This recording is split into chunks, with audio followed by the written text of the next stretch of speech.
আসসালামু আলাইকুম গাইস, আমরা এখন চলে এসেছি আমাদের সেই ভয়ানক জায়গা জীবন। এই সেই ভয়ানক জায়গা যেখানে দিনের বেলায় মানুষ আসতে ভয় পায়, সেখানে আমরা সন্ধ্যাবেলা চলে এসেছি।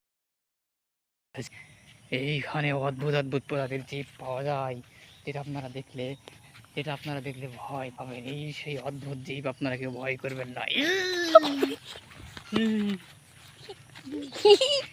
আপনারা কেউ ভয় পাবেন না, এটা অদ্ভুত অদ্ভুত জীব এখানে ঘোরাঘুরি করে। আপনারা সবাই সাবধান।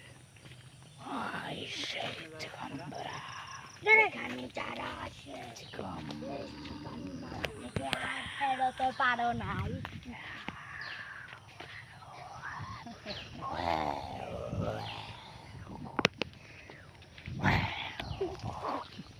দাঁত বের কর।